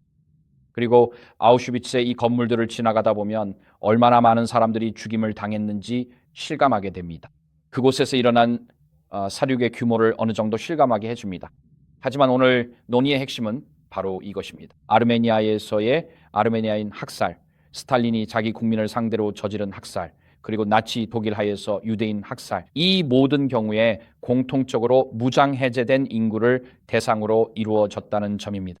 정부가 그들에게 조치를 취하기 전에 먼저 무장을 해제시켰습니다. 1935년부터 마오쩌둥이 공산주의 중국을 장악하기 시작했습니다. 그는 농촌 지방을 장악했고 총을 소지한 사람이 발견되면 홍군에 의해 즉시 처형당하도록 했습니다. 그는 모든 정치 권력은 총구에서 나온다고 믿었고 그렇게 말했습니다. 공산당이 모든 총을 통제해야 하며 그래야만 총이 당을 지배하는 일이 없을 것이라고 했습니다. 그래서 중국에서는 총기 몰수와 총기를 소지한 사람에 대한 처형이 실행되었습니다. 그래서 1949년부터 오늘날까지 모든 정치 권력은 중국 공산당에 집중되어 있습니다. 그렇다면 그 결과가 무엇이었을까요? 중국 문화 대혁명 시기 1960년대 초에 마오쩌둥은 작은 빨간 책을 내놓았고 마오주의 간부들은 이 작은 빨간 책을 읽었습니다. 이 책은 지금도 아마존에서 찾을 수 있습니다. 그리고 그들은 옛 관습, 옛 사상, 옛 생활 방식, 옛 신념을 모두 없애기 시작했습니다. 그리고 1960년대와 1970년대 문화대혁명 기간 동안 6,500만 명이 넘는 사람들이 목숨을 잃었습니다. 이것은 그리 오래전 일이 아닙니다. 그리고 이제 캄보디아로 넘어가 보면 1920년부터 1938년까지 엄격한 총기 허가 제도가 도입되어 사냥꾼만 총기를 소유할 수 있었습니다. 그들은 단순한 산탄총 한 자루만 소유할 수 있었습니다. 1975년 크메르루주, 즉 적색 크메르가 집권했을 때 그들은 그 등록부를 이용해 모든 개인 소유 총기를 압수했고 이후 자국 인구의 25%를 체계적으로 학살하기 시작했습니다. 우리는 그 시기를 캄보디아의 킬링필드로 알고 있습니다. 안경을 쓴 사람은 모두 교육을 받은 사람으로 간주되었습니다. 그들은 농민으로 재교육받기 위해 들판으로 보내졌습니다. 그리고 그들은 캄보디아 킬링필드에서 나온 해골더미 중 일부를 가져왔습니다. 그렇다면 이 부분을 마무리하면서 우리는 무엇을 말할 수 있을까요? 1900년 이래로 세계 역사상 폭력적 사망의 가장 큰 원인은 무기가 아니라 세속 정부였다는 점입니다. 1억 2천만 명이 넘는 사람들이었습니다. 20세기에는 이념에 의해 움직인 정부들에 의해 살해당했습니다. 나치 독일, 소련, 공산중국, 북한 그리고 크메르루주가 그 예입니다. 이것은 그 정권들에 의해 투옥되고 추방되고 강제 이주당하고 강제 노동수용소에서 일하게 된 수천만 명은 포함하지 않은 수치입니다. 그리고 어떤 경우에는 중국과 북한에서 그 살인은 오늘날까지도 계속되고 있습니다. 따라서 지난 120년 동안 분명히 살인의 가장 큰 원인, 인위적 기근과 폭력적 죽음, 강제 이주의 가장 큰 원인은 신이 없는 체제였습니다. 이러한 정부들은 무신론적 이념에 따라 인간의 생명을 전혀 가치 있게 여기지 않으며 십계명과 같은 도덕적 경계도 인정하지 않고 자신들의 특정한 이념적 목표를 위해 수백만 명을 살해합니다. 그래서 이제 다시 돌아와서 여기에서 끝을 맺으며 공식적인 제7일 안식일의 수재림교회 성명을 살펴보겠습니다. 바로 이것입니다. 이것이 그 성명의 핵심 부분입니다. 서문이 있는데 그 부분은 사실상 별 내용이 없습니다. 그런 쓸데없는 부분은 무시하셔도 됩니다. 하지만 성명에서는 자동 또는 반자동 공격 무기의 사용과 판매는 엄격히 통제돼야 한다고 말하고 있습니다. 이렇게 하면 정신적으로 불안정한 사람들과 범죄자들, 특히 마약과 총기 관련 활동에 연루된 이들이 무기를 사용하는 것을 줄일 수 있을 것입니다. 그래서 사실상 이 성명에서 실질적인 내용은 바로 이 부분뿐입니다. 총회에서는 정신적으로 불안정하거나 범죄자인 사람들이 특정 무기에 접근하지 못하도록 권고할 뿐 법을 준수하는 시민들에 대해서는 아무런 언급이 없습니다. 즉, 성명에서 명확하게 접근을 제한해야 한다고 권고하는 대상은 정신적으로 불안정한 사람들과 이미 범죄자인 사람들 뿐입니다. 남부 오리건에서는 잘 모를 수도 있지만 전 세계 많은 재림교회 지도자들은 자신을 위해 무장 경호원을 두고 있습니다. 그 경호원들의 비용은 우리의 11조와 헌금에서 지불되고 있습니다. 그들의 임원들은 무장 경호원을 두고 있습니다. 북미주의 연말 회의에 가보면 건물의 모든 출입문과 내부에 사설 무장 경비가 배치되어 있고 그들은 매우 눈에 띄게 활동하고 있습니다. 그리고 그 비용 역시 우리의 11조와 헌금에서 지불됩니다. 이처럼 우리 지도자들이 모여 대규모 행사를 할 때마다 그들은 자신들을 위해 무장 경호를 고용하고 그 경호 비용은 여러분의 11조와 헌금으로 지불됩니다. 그러므로 공식 SJ 성명을 근거로 재림교인들이 자신이나 지역교회를 방어하기 위해 무기를 소지할 권리가 없다고 말할 수 없습니다. 왜냐하면 바로 그 지도자들이 우리가 11조와 헌금으로 보내는 돈을 자신들을 위한 무장 경호원 비용으로 사용하고 있기 때문에 이게 말이 된다고 생각하시나요? 누군가 교회에서 그렇게 할 수 없다고 말한다면 여러분의 첫 질문은 왜 지도자들은 무장 경호원과 다니는가입니다. 왜 건물들에도 무장 경호원이 있는가? 그렇다면 오늘 여기서 우리가 내릴 결론은 무엇일까요? 자기 방어의 권리는 분명히 성경적입니다. 하지만 그리스도인들은 복음을 전파하기 위해 폭력을 사용하라고 성경에서 명령받거나 허락받은 적이 없습니다. 우리는 개인적인 복수나 증오로 폭력을 사용할 수는 없지만 필요하다면 자신과 직계가족, 신앙 공동체를 방어하기 위해 무기를 사용할 권리는 있습니다. 우리가 공격을 받을 때 말입니다. 신학자 노먼 가이슬러는 이에 대해 이렇게 말합니다. 막을 수 있었던 살인을 허용하는 것은 도덕적으로 잘못된 일입니다. 막을 수 있었던 강간을 허용하는 것은 악한 일입니다. 아이들에게 가해지는 잔혹 행위를 개입하려 하지 않고 지켜보는 것은 도덕적으로 용서받을 수 없는 일입니다. 간단히 말해 악에 저항하지 않는 것은 태만의 행위입니다. 그리고 태만의 악은 적극적으로 저지르는 악만큼이나 악할 수 있습니다. 폭력적인 침입자로부터 아내와 자녀를 보호하기를 거부하는 남자는 그들에게 도덕적으로 실패한 것입니다. 그래서 우리는 정말로 악한 세상에 살고 있습니다. 그리고 그리스도께서 다시 오시기 전 분쟁의 바람이 풀려 이 세상이 하늘아버지의 성품이 이마에 새겨진 의로운 삶을 사는 자들과 짐승의 표를 받은 자들, 즉 그들의 마음이 이제 악령에 의해 지배되고 통제되는 자들로 나뉘게 될 때가 올 것입니다. 그래서 어떤 이들은 성령에 의해 인도받고 어떤 이들은 타락한 영들에 의해 지배받습니다. 그런 환경에서 세상의 마지막 때에는 우리가 지구상에서 한 번도 본 적 없는 폭력의 급증이 일어날 것입니다. 이것에 대해 우리는 대쟁투와 몇몇 다른 곳에서 읽을 수 있습니다. 그래서 모든 사람은 각자 자신의 선택을 해야 합니다. 모든 교회 공동체도 각자 자신의 선택을 해야 합니다. 저는 부모님들이 자녀를 안식일 학교에 데려오고 그 아이들을 지하실 어딘가에 있는 안식일 학교 교실에 맡길 때 비록 서면 계약은 없지만 이 교회 공동체가 위협을 알고 있고 그 어린 양들을 보호하기 위해 필요한 모든 조치를 취할 것이라는 묵시적인 이해가 있다고 믿습니다. 그래서 모든 교회 공동체는 이 문제를 진지하게 받아들여야 합니다. 우리는 악한 세상에 살고 있습니다. 저는 우리 중 누구도 자신이나 가족, 아내, 자녀, 배우자를 폭력적인 공격으로부터 방어해야 하는 일이 없기를 바라고 기도합니다. 하지만 만약 그런 악한 날이 온다면 남편이자 아버지로서 하나님 앞에서 제게 맡겨진 무고한 이들을 보호하기 위해 필요한 모든 조치를 취하는 것이 저의 책임입니다. 그래서 여기 계신 남성분들께 말씀드리자면 하나님께서는 여러분에게 자녀와 아내를 위한 공급자이자 보호자가 되라고 하셨습니다. 이것은 하나님께서 주신 책임입니다. 그 책임을 다하고 의무를 존중하십시오. 교회 공동체에 속해 있다면 우리가 사는 시대에 대해 진지하게 생각해 보십시오. 세상에는 폭력을 일삼는 사람들이 있어 안식일 아침에 교회 교인을 해치고 싶어하는 이들이 있기 때문입니다. 이 점을 진지하게 생각해 보십시오. 우리는 스스로를 방어할 수 있는 하나님께서 주신 권리가 있습니다. 우리는 복음 전도나 그와 같은 다른 목적을 위해 사람을 죽일 권리를 하나님께로부터 받은 것이 아닙니다. 하지만 우리는 자기 방어를 위한 하나님께서 주신 권리가 있습니다.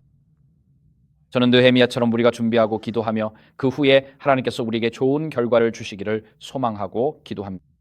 그것이 우리 모두에게 가장 좋은 결과입니다. 하지만 느헤미야는 준비되어 있었고 기도하고 있었으며 만약 사마리아 사람들이 공격했다면 그들은 경계를 섰을 것이고 사마리아 사람들을 물리쳤을 것입니다. 그래서 저의 기도는 악의 손길이 결코 우리의 가정이나 교회에 닿지 않기를 바라는 것입니다. 하지만 만약 닿게 된다면 특히 남성으로서 우리는 하나님께서 우리에게 맡기신 이들을 보호하고 돌보는 하나님의 사람으로 서야 합니다. 우리가 이 책임을 다할 때 하나님께서 우리를 축복해 주시길 바랍니다. 아멘.